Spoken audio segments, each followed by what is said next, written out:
This is the Coin It Podcast, sponsored by CoinCosmo.com. Have fun like a collector. Think like an investor. Whether you're just a hobbyist or looking for an alternative investment with rare coins, paper money, NFTs, or art, your host, Charles Jonath, is covering it all. Now your host, Charles Jonath. Mooney Metals. What's up, man? Good to see you. It's been a long time. I think the last time I seen you was pre-pandemic. Yeah, Vegas show. Yeah, Vegas CK show, right? Yeah. Wow, man. Well, good to catch up with you finally. It's been a while. Yeah, man. How's it going? What's new in the world of bars and metals over there? It's a hot market. Crazy times. There's a market for everything now. I mean, it's prices are crazy. Just think it's going to keep going. I mean, a lot of new collectors coming in, people ditching the dollar to hedge collectibles, and yeah, it's been good. Wow. Yeah. So it seems like that's happening everywhere because the same thing is happening in rare coins now too. Even throughout the spectrum, the smaller stuff, the mid-level stuff, and even the big stuff, big coins like $1 million+ coins. Mm-hmm. It's crazy, man. And but I'm glad to see it's happening over in the world of bars and like vintage bars, and especially like I love vintage bars too. So I'm glad you sort of gravitated towards all that. But I wanted to because I've known you for a while and I seen you out there doing your thing and everything. But I wanted to know how did you originally get started in all this, like collecting metals and stacking and. Yeah, so I was in Boy Scouts when I was 11, and there was a coin collecting merit badge that came up at the local coin club, and so I went and took that. It was kind of, after I did that, I was, wasn't super into it yet, but it had piqued my interest, and my dad befriended a coin shop owner, and when I was like 13, I started going in there quite a bit, and I was learning a lot. Then it was, I was hooked on that. And when I was 14, he offered to put me behind the counter, just kind of teach me the trade. And so I was in a coin shop. He was, paying me in silver here and there, like just giving me, an ounce here, an ounce there. And that's awesome. Or if he would like give me money for doing something, I would just buy silver with it. And then, when those old bars would come over the counter, it was kind of before like things really took off. Like I saw online that they were bringing a small premium. I specifically remember a 3-ounce Omega refining bar that came in. We bought it for like $14.50 an ounce. It was like silver, basically. Yeah. Well, it was when silver was like $15 an ounce, and he gave it to me, and I just thought that was the coolest thing. And I saw that they were selling for over $100 on eBay, and I was like, "Holy crap!" Now those bars are, everyone knows even more, but. Yeah, so that really kind of started my getting into the vintage, and started with coins, then got into the bars. So that's so cool. And you had an interest in yourself. Like, what made you think like, oh my God, I'm going to look this up online? Or, well, I mean, being in a coin shop when it was dead, and it wasn't a super busy shop at the time. It was a new owner, and so I just kind of had a lot of time, and I was curious. I was wanting to learn things. I was looking everything up. I was little foreign coins and the big books, and looking up everything. And for whatever reason, I really liked the old bars more. I thought that they were underappreciated, that I thought they were way cooler than a 1-ounce American Eagle or a 1-ounce Panda, or right. So that's where I kind of gravitated into that, and then just started researching and seeing what was more valuable, what was more desirable. And that's when I started my Instagram page, actually. And I was started like just kind of like a gallery for bars, just little things I was picking up.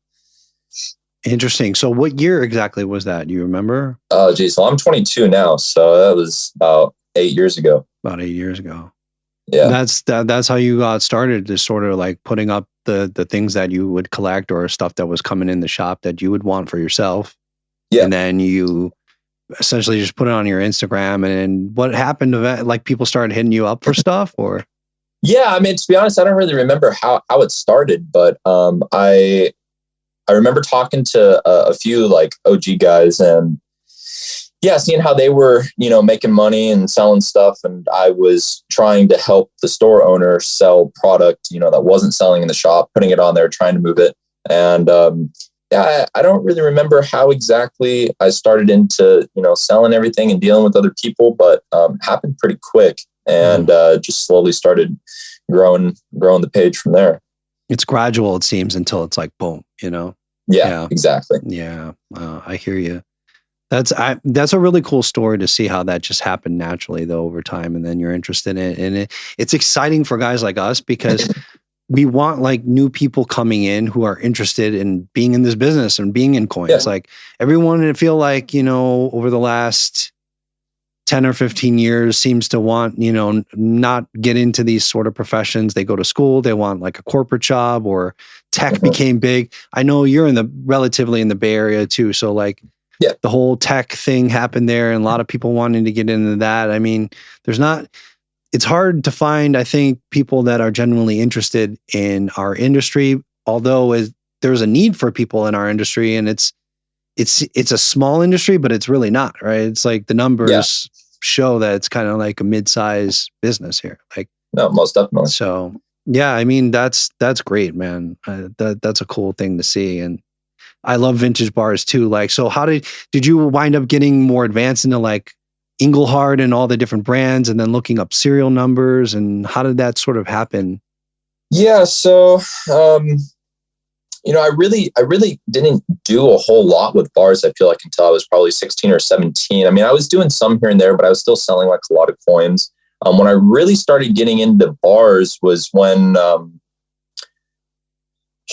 that's a good question, actually. I don't really remember, but, I just remember it being very plentiful. There was a lot of it. And so I was coming across a lot of, good avenues to get this stuff. And that's when I started seeing a lot of different just refiners, a lot of different variations. And then, doing more research, then getting in touch with the All Engelhard guys, seeing that website, learning about the extensive different variations of Engelhard and John Smith and that kind of material. Okay, yeah, that I've heard of that site. So that's they used to have like an all black website, and it was like white text. Okay, right. And where are those guys actually? Do you know, or do you know anything about them? The two owners are, one's back. He's close to the East Coast. Actually, they're both on the East Coast. They're East Coast guys. Okay. Yeah. And two guys that run it. And then that's Chris and Rick. And then there's a few guys on the board. I'm on the board of advisors myself. So I help, awesome. get information, build new pages, do research and whatnot. But, very cool. Yeah. So how do you do research for that stuff? Like, where do you look to find like? So what I mainly do is I just build like new pages. I haven't done any in a long time, but I would basically just accumulate photos of either material that I've had or material that other people have had to build a page of like one of each type, and then figure out exactly. Some of the stuff that's not serialized, it's really hard to get an exact number on vintages and to see what, how many were made. But we add vintages to give kind of an idea of rarity. It's like a rarity scale. It's if we look back through auction records and there's 10 bars that have sold in the last 15 years, it's pretty obvious that it's it's a much rarer type, obviously a lower vintage. So I would just find pictures, build pages, get information about the refiners, where they're from, figure out, the different pouring techniques, what type of molds they were using, just as much information as I could find about that particular refiner, and then build a page for that refiner. That's cool, man. Is Engelhard, they're still around, right? Or are they not anymore? Yeah. No, so Engelhard stopped producing in 1987. There is Engelhard in Australia, but it's a different company. And I believe they're still producing today. But Engelhard stopped producing, 87. So they're not affiliated with the original Engelhard owners, or? Correct. Got it. Okay. So, all right. So 87. Wow. So there's no way to really contact them to find out like exact records or nothing. It's just all what you can find online, basically, right? Yeah, Chris and Rick have more access to information than I do, but it's definitely tricky. Oh man, that's cool. So I mean, I bet you are like some of those early bars like bringing in big prices at like major auction houses, or. Well, so this kind of material I feel like doesn't really benefit well from going to major auction houses. I think that's up and coming. Mm-hmm. But for now, I think that vintage per se is too new to the marketplace. You know, the old bars like the government assay and that kind of material, you know, Ford material, the really early pieces, especially like late 19th century ingots, that stuff benefits well at the major auction houses. But I feel like the stuff that was made, you know, in the 60s to present hasn't really gone that route yet. Right. Yeah. That's interesting. Yeah. I think you're right. I mean, but I'm telling you though, over the next 20 years, that's going to happen eventually, especially some of the earlier, lower, really rare bars. Because I think Engelhard, I don't know, something about the name, it captured like the imagination. If I'm not mistaken, maybe you would know this better than I do, but I think Engelhard was what they made the James Bond movie after, like, I have no idea. He was like Engelhard was like the guy was like the inspiration behind the whole James Bond thing. And what is that? Not Goldmember, but I'm thinking of Austin Powers now. Yeah, no, that's the first time I've heard that. Yeah, no, like the original, you know, the original one with Sean Connery. I can't think of the guy who has a bunch of gold and he's like stealing from Fort Knox or whatever. But I heard that was like they modeled it after Engelhard. Oh, interesting. I don't know, but yeah, it just something about it. It became famous, and then it captured the imagination. A lot of people actually trusted in the Engelhard name buying those bars. Yeah, huge company, and they ventured out into a lot of different areas too. It wasn't just, you know, precious metals refining. I mean, they were doing Baker Dental. There was Engelhard Industries. I mean, there's the amount of different things I've seen Engelhard produce is pretty amazing. They were in a lot of areas. Yeah. So were you like, you're doing this full time now or what? Like, this is like the real thing for you, huh? Yeah. So I used to work for Kagan's Auctions, you know, Kagan and Tibron. Yeah, of course. Yeah. So I worked at Kagan. I came into contact with David McCarthy. I got a full scholarship to go to the summer A&A seminar when I was 16. I did a coin grading class there. And met David McCarthy, and not too long after that, I was offered a job. So yeah, I was 17. I had 2 free periods in high school, so I was out pretty early every day. I would commute down there. I'm in Santa Rosa, so it's about an hour. Yep. And I'd commute down there. I was working there full time for a year, and then I left in February of 18, and I've been on my own since. So it's awesome, dude. That's great. Yeah. I'm glad you loving it. You like it, or? Yeah. Dude, I knew from a pretty young age that this is what I wanted to go into. And I didn't want to go to college. I didn't want to work for anybody else, but kind of had to work for some other people to, you know, do definitely what I wanted to do. But just to get experience, it's great, you know? Yeah, like, exactly.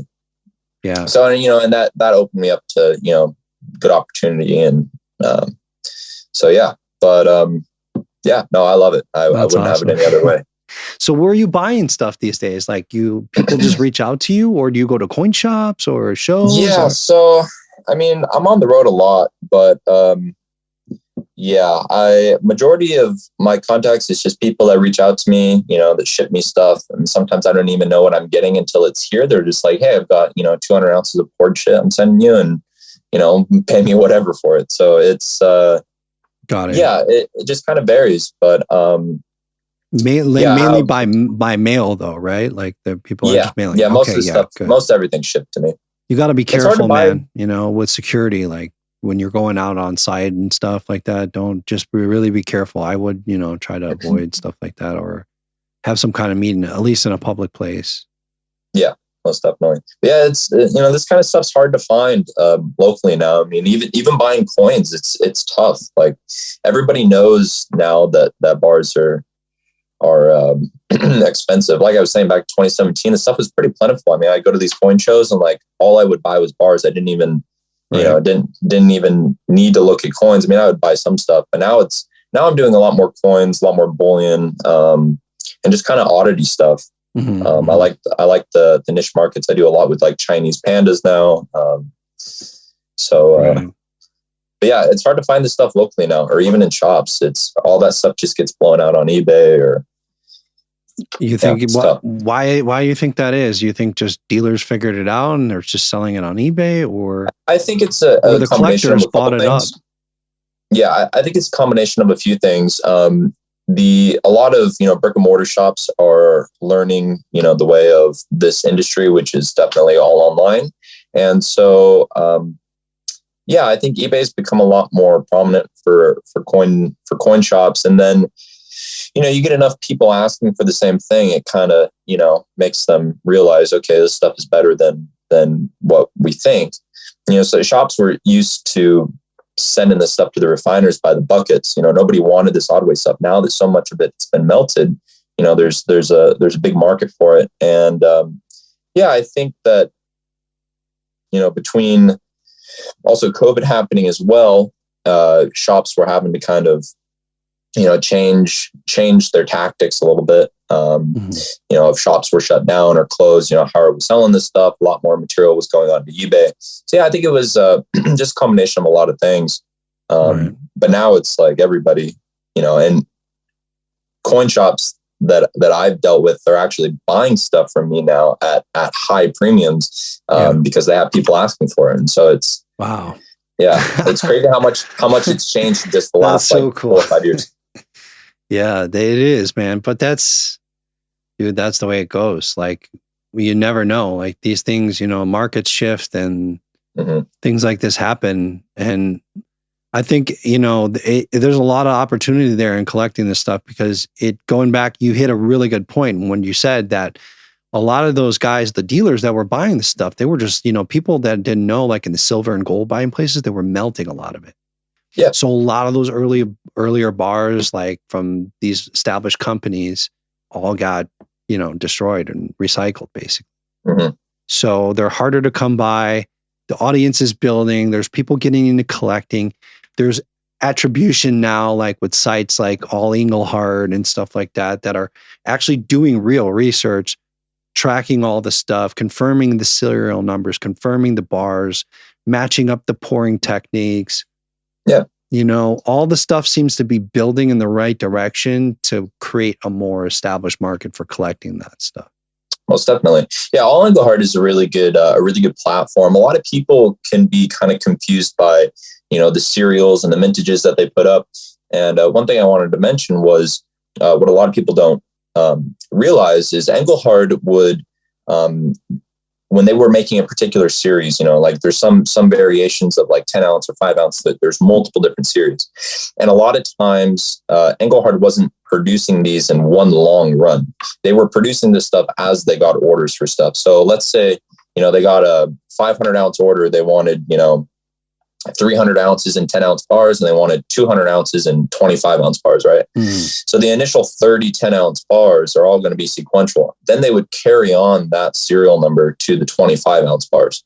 So the 10s and the 25s can be sequential.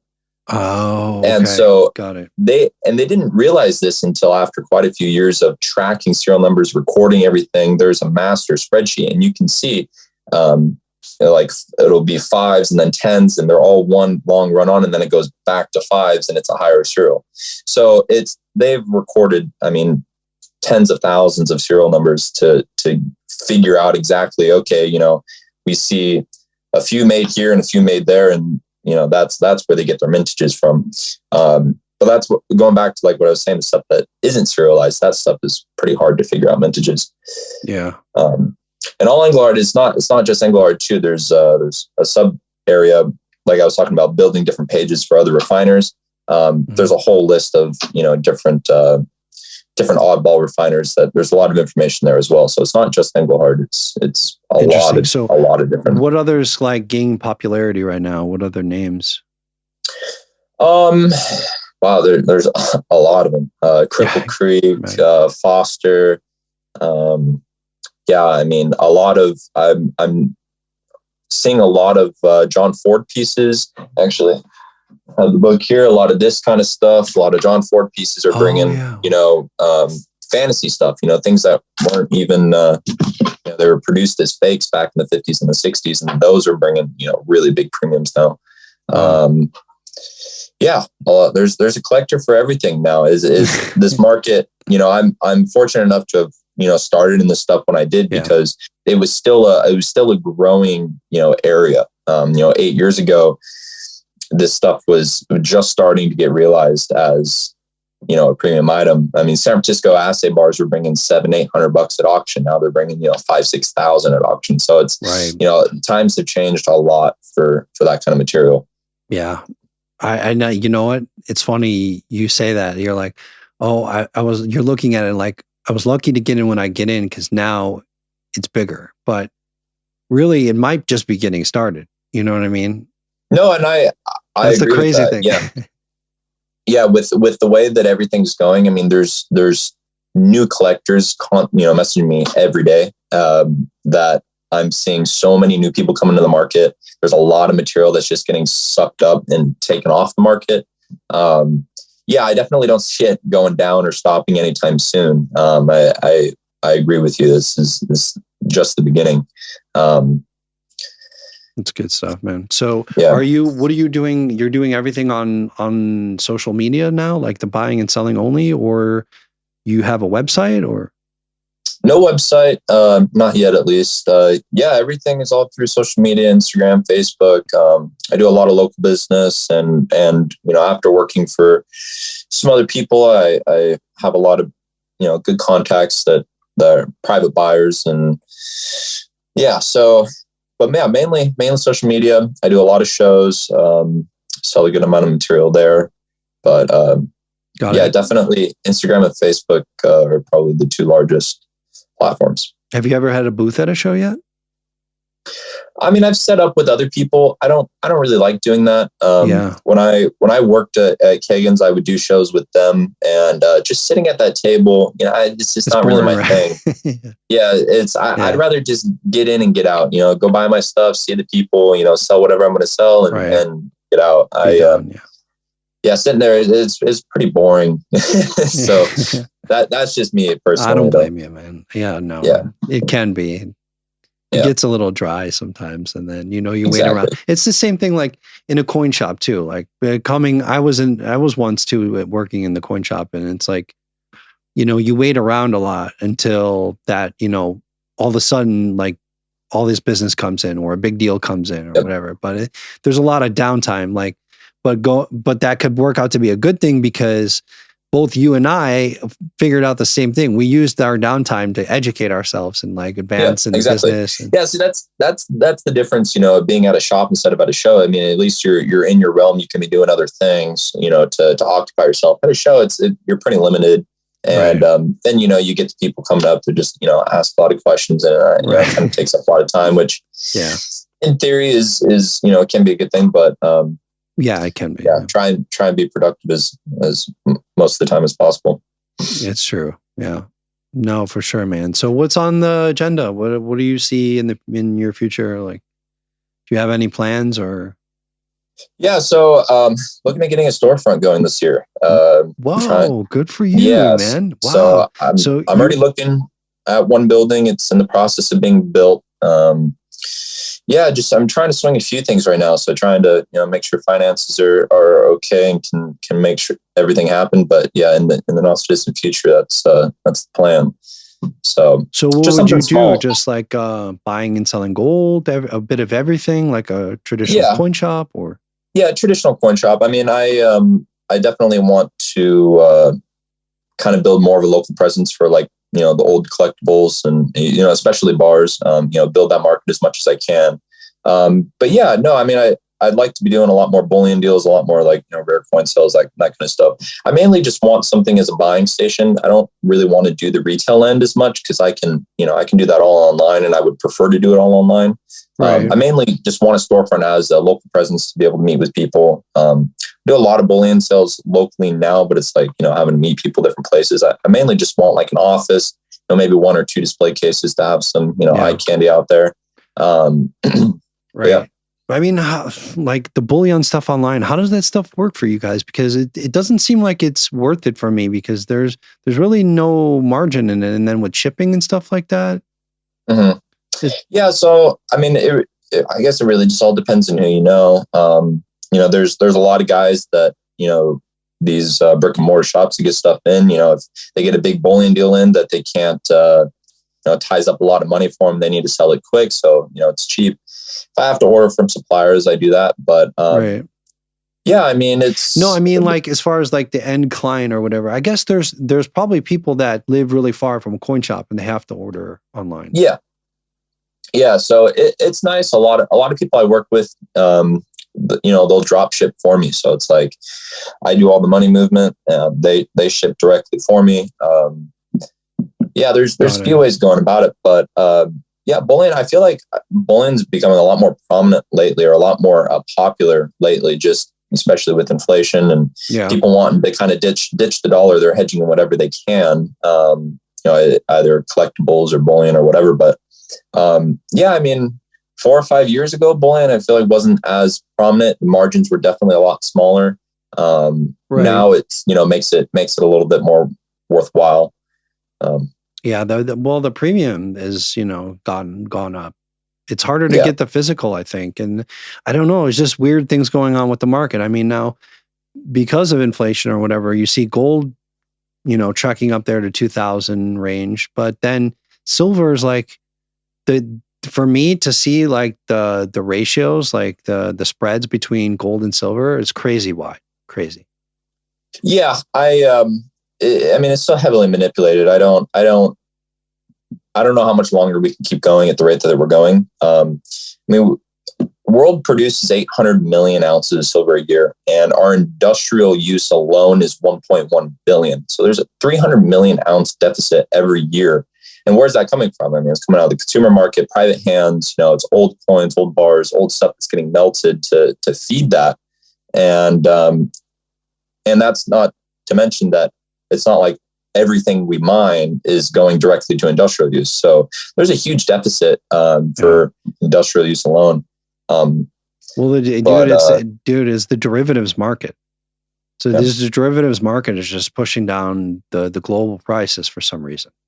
And they could do it without ever having to change hands of physical. So JP Morgan owns over 70% of all physical silver above ground. I mean, they've definitely got the upper hand on the market for sure. Interesting. So above ground or underground? I missed that part. Well, I mean, so there's new silver coming in the market, every year. Mm-hmm. But they own 70% of the physical. So interesting. There's a lot of why suppress the price?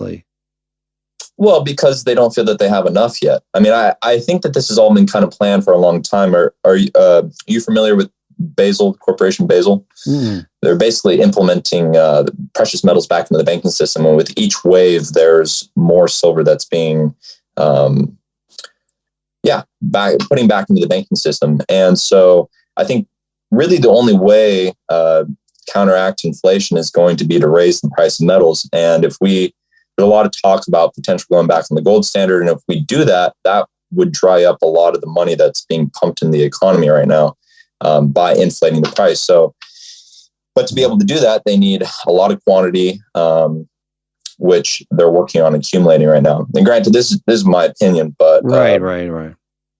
Yeah.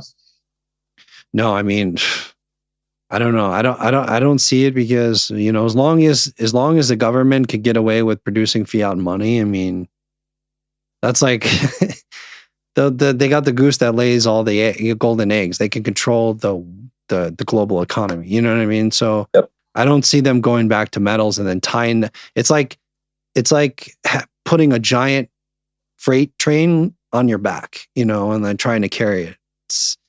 You can't really do what you need to do. So, but would it be on a fairer, more honest economy? Yeah, definitely. Would it fix the price? I mean, yeah. So like in the 90% world, just think of it like our money was 90% silver pre-64. Yeah. So 2 quarters, what are 2 silver quarters worth today? I think about $10.50, $11. Wow. Okay. So imagine that going to the gas pump and paying 50 cents. Like you'd be getting over a gallon of gas. Think of that. Yeah, that's true. Bro, that's what they did to our money. It's insane. That's crazy. It's scary is what it is. Yeah. No, we're in interesting times. We're in very interesting times, and there's a lot of crazy things going on. We'll just have to see where all this goes. But I mean, I think we're in a good place. It's helpful for people to diversify their assets. I preach this all the time. I say, if you already got money in the market by whatever means, like your own personal investing, or you have a 401k or something like that, that's great. Or you own your home. Okay, great. Now what? You got other money coming in that you need to invest. Do you want to keep pumping money into the same assets? Or do you want to diversify? Should you be in alternative investments, tangibles like rare coins, bullion? Dude, it's a no-brainer to me. Yeah, and I'm starting to see more people too get into the collectibles who were previously just bullion people, because they've seen, or at least what I've seen too, is that a lot of things that I've sat on in the last 18 months, 2 years, have made more money on the premium and the collectible stuff than I have on actual bullion. Right. The market for the collectible stuff is growing hugely. And it scared a lot of people early on. I've always seen the value in it. Always thought the vintage was underappreciated. And still now, there's a lot of things that I see that it doesn't make sense for them to be bringing as little money as they're bringing for the historical significance that they offer. These San Francisco mint ingots that are bringing $5,000 or $6,000, what I was referencing earlier. There's refiners like Davis C. Davis, which was a refiner out of San Francisco. He worked at the mint, retired in the late 60s, and decided to pour his own bars. He was a huge part of the San Francisco assay office, and now his bars are bringing a fraction of what San Francisco mint ingots bringing. Why aren't those bringing more? They have a historical significance or a relation, and they're by far rare. So why aren't those production? Yeah. So it's things like that I see that I definitely think are up and coming. They're starting to bring more money now than obviously they were like 3-4 years ago. But it's getting there. Yeah. That's man. And then even I'm telling you, so like even for some of my clients, it's a good way to put a lot of money into something small and condensed. Yep. You know what I mean? Think especially if you had to spend like $500,000 on gold bullion and you wanted to transport it, it would be a little complicated. It's a little heavy. Silver, forget about it. Like you need professional movers, right? But you could do that easily with one coin and just put it in your pocket and you're done. Mm-hmm. You could get on a plane, do whatever you want with it essentially. And no one probably would know. Yeah, exactly. Same thing could be like in a little, gold rare ingot or, an ultra rare bar of sorts. So, yeah, man. Well, dude, so I was looking on your Instagram, by the way, and I seen like you were doing pouring. Have you been getting into it? I've been pouring for about 6 years now. You're kidding. So how did that all come about? Yeah. So I was 16. It was Christmas break in school. I was bored and I was on eBay and I think it started with Bunker Bullion. I saw his videos on YouTube and he had this little just cheap eBay setup. And so I ordered it, came in and I just started pouring it. And I took a break from it for a while. I wasn't really doing a whole lot for a bit, but now, I do a lot of that behind the scenes. When we were talking about like bullion and margins and whatnot. So a lot of times when people want to order, bullion or whatever, I will buy silver shocks. That's the cheapest product, you can get. I'll make bars, I'll make, product for whatever and then sell it. So, I've made tens and thousands of ounces of my bars. I don't really show that as much as I do the vintage because I try and kind of keep the page more like, a vintage, old coins bars, right. But I do put some modern bullion up there and some modern coins and whatnot, but that's great, man. No, you're having fun with it. That's all. Yeah. No, I know who you're talking about too. That guy Bunker Bullion, he makes really cool, like slick looking stuff. Like, yeah. He's been around for a while. He started, obviously before I was doing it. And that's who I was kind of sparked my interest. But yeah, it was just something my dad and I were doing when I was younger, and yeah, we still do it. It's pretty That's cool. fun, man. That's fun stuff. You know what I was going to ask you too? Did you ever by a chance come to our coin shop, the Alex and Sons, the one in Novato? I don't think so. No, right? Yeah, I should. I just pass that by. shows. I go through Marin all the time. So we're still there. We go back and forth. I mean, we do it now by appointment only. Mm-hmm. So it's crazy because like I'm here, like we sort of like separated the business. Like we have one that does all the general collectibles and bullion stuff. And then I had Vegas coin dealer that does the more of the high end, rare American coins essentially. And we're going back and forth. So it's weird. It's like now that we were by appointment only, it's like we seem to schedule everything. We'll go there 2 weeks and then it's literally like booked. We're like dentist or something. So we just go in, awesome. Deal with everything. We do all our business like back to back. It's crazy busy for 2 weeks and then we shut it down and then come here and then deal in more in the rare and stuff like that and manage the calls and ship out coins, that kind of thing. So it's an interesting setup going back and forth, but I like it. Mm-hmm. I mean, I really like it out here in Vegas. It's cool. It's nice. Yeah. It's a little mix up back and forth. I was just there for the show. Yeah. How was the show, by the way? It was better than it's been in a long time.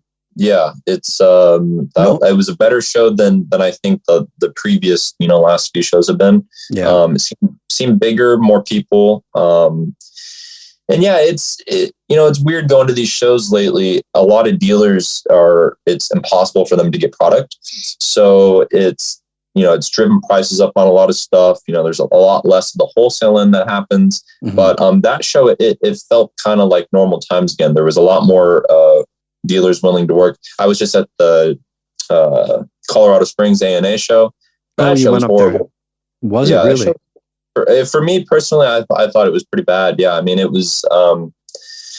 There was completely opposite from Vegas. I mean, there was a lot more wholesale going on, a lot more people willing to work with you. And then in Colorado, it just seemed like everything was so drastically retail price, like 20% over heritage auction stuff on cool things. And another market that I've been seeing that has done really well lately is, the old holders. People are really starting to pay premiums for, the specialty NGC holders, the old Rattler holders. Right. I started collecting Rattlers about 2 years ago because I figured it's the same theory with bars. So many bars have been melted over the years that now they're collectible. Well, Rattlers were only made for a little under 3 years, and so many of them have been cracked out. Yeah, and tons. for regrade, that now the population of the surviving Rattlers out there are pretty low. So, and I think the market's really starting to realize that. So that's been those have been bringing big premiums, especially on the really really hard to find type coins. People, you see Walkers and Merc Dimes, Buffalo Nickels, Morgans, that kind of stuff, and Rattlers. But the really cool type coins, the early proofs and that kind of stuff has been performing really well. Yeah, that's sort of my field, and the prices have been going up, man. It's getting crazy. Like even some issues that like I thought were way undervalued a year or 2 years ago are starting to fill the gap now. So like with I seen that with barber proofs. Mm-hmm. Like there's great barber proofs out there, and the prices just a long time. Yeah, the prices just don't reflect it. Like you see the coins in hand, and you're like amazing, and those proof coins have precise mint records pretty much, and they've all been accounted for and graded. So that's what it's going to be. You know what I mean? And there's ways to find value. Like I always say the best ones are like the 67s and the 67 pluses in that series, because a lot of those like probably are going to get upgraded or could be upgraded potentially to 68s, or I mean, a lot of the coins in the 68 holders were previously in 67 pluses. Yeah. So exactly. And now the price between the spread between the 67 plus and the 68 is pretty wide. I mean, so you're paying high premiums for 68s when you could essentially buy the same coin at a 67 plus and pay less money. So there's all those little things going on, little ways to find value. And I think, the market's prime, for a lot of people to start thinking about that stuff. Like, especially the people that have bought enough bullion already. Like, okay, you have bullion, it serves its purpose. You want some bullion, obviously. Yeah. But that's more of like your insurance. You're thinking longer term cycles with that stuff. I mean, coins, you have way more flexibility and less volatility. So like already, like just in my lifetime, I've seen the gold price several times over crash 50%, just like that. Yeah. But I've really never seen rare coins crash 50% like that. I mean, yeah, there's repricings, but nothing that dramatic. The other upside to bullion too is, it's pretty liquid, and coins are as well, obviously, but to get the premium or the right person, for coins, a little trickier to find than bullion. Bullion's a very generally understood market by majority of the dealers, and so it's a pretty easy sell, when people need to come up with money. No, definitely. Yeah. I mean, and that's the thing, because the bullion is more, it's all it really is just another currency. That's exactly what I mean. You could go and exchange it for dollars, just like the euro or whatever. It's another currency. So any local coin shop you could go to, if you got coins, you need money, boom, you go in, you sell it, you walk out with cash that day. Yeah. Yeah. Like the coins are a little bit trickier. Sometimes certain issues, you have to market it, you have to put it in the right venue to see amongst another collector that wants it, or another investor that needs it. It just, it could take a little bit longer time. But some coins I've sold, like bigger ticket coins in less than a day. And then others sometimes just take months. It's just hard to say. It's more, you got to look at more than the high-end numismatics, like real estate. It's like you say, you do all the comparables, you look at what you think you could get for it, and you list it. And then eventually, it gets sold. And then boom, you're out. Right. So yeah, there's definitely liquidity, but it's more like real estate functionality, whereas bullion is just another currency. Like you could walk in and get cash that day. Yeah, that's exactly. Yeah. So that's cool, man. I'm glad. It's like, it's awesome, man, to see young people like you getting in the business. I'm excited about like you opening up a new store. If you open up a new store, dude, I'm there. I'm coming up there. I'm going to come visit you. Yeah, that's it's still kind of up in the air. And like I said, I'm trying to get a house and trying to do a lot of shit right now. So it's definitely just take your time, dude. Plan out your finances, see what you want to do. Like you're doing great already, so there's no pressure. You know what I mean? Like just weigh out all your options and see like, where do I see myself doing? Like, do I really want to be at a coin shop? Is this what I want? There's a lot to think about. There's a lot to think about. So the nice thing about being able to have a shop is I really want, a local presence, but also too, like I said, I'm on the road a lot. I travel a lot. And so my dad's very much into coins as well, and he's retired and he needs a job. So perfect. it would be good to, That's perfect then I say for sure do it. Yeah. My dad and I have always done a lot of this together. And that's awesome. Like he introduced me, to that local shop, and, through his friend, got me, behind the counter. And so we do a lot of it together still. He's not so much nowadays, but he's still in tune with what's going on. And so, yeah, I think getting him in behind the counter of a shop again would be really a good thing. And for both of us, but yeah. That's great, man. Well, how can we find you online these days? At Mooney Metals on Instagram. I'm Rodney Mooney on Facebook. I have my own Facebook group, Vintage Silver Bars. Those are my two major platforms.